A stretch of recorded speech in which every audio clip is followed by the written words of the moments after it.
দুর্বল, গরিব ও খ্যাতিহীন মুসলিমদের মাহাত্ম্য। আবু হুরায়রা রাদিয়াল্লাহু থেকে বর্ণিত, রাসূলুল্লাহ সাল্লাল্লাহু আলাইহি সাল্লাম বলেছেন, কিয়ামতের দিন মোটা তাজা বৃহৎ মানুষ আসবে, আল্লাহর কাছে তার মশার ডানার সমানও ওজন হবে না।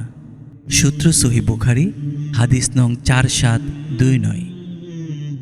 হযরত আবু হুরায়রা রাদিয়াল্লাহু তাআলা আনহু থেকে বর্ণিত, কালো বর্ণের একজন মহিলা অথবা যুবক মসজিদ ঝাড়ু দিত।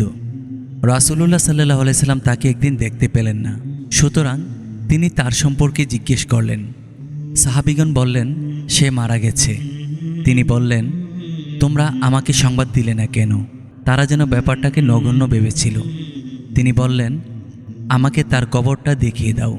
সুতরাং তারা তার কবরটি দেখিয়ে দিলেন এবং তিনি তার উপর জানাজা পড়লেন। অতঃপর তিনি বললেন, নিশ্চয়ই এই কবরসমূহ কবরবাসীদের জন্য অন্ধকারময়, আর আল্লাহ তাআলা তাদের জন্য আমার জানাজা পড়ার কারণে তা আলোময় করে দেন। সূত্র সহিহ বুখারী, হাদিস নং 458, সহিহ মুসলিম, হাদিস নং 2259।